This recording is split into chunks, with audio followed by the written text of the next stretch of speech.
ม่แล้วแก้วตาสุขซื่นเถิดนาอย่าโศกสันลืมความคุ้นคองมองใจกันให้ปีเก่านั้นหอบพาไปปีใหม่แล้วคนดีสดชื่นสุขี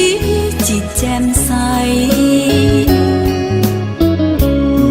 ความคิดต้องการสิ่งใดก็ขอให้ได้ดังใจปอ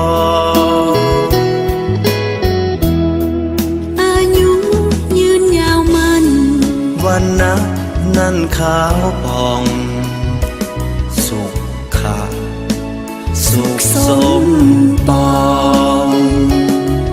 ภาระห่างโพยภัย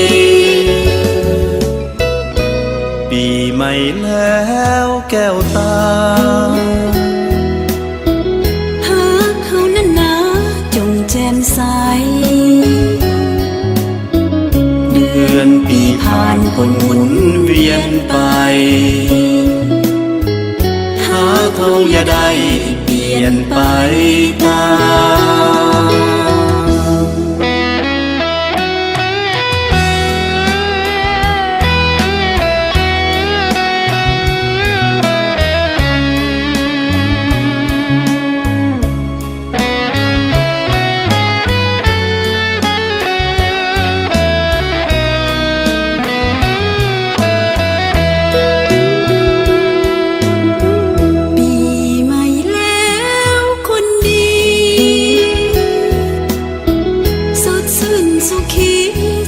แจ่มใส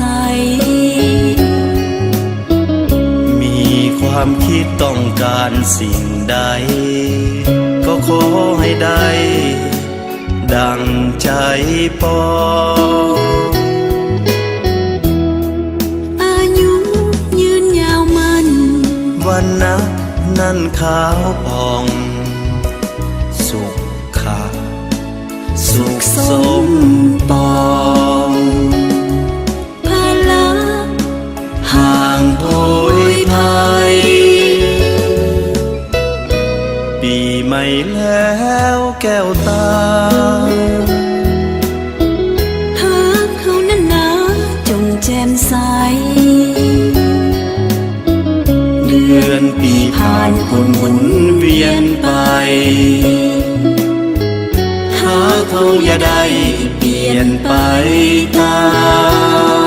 ม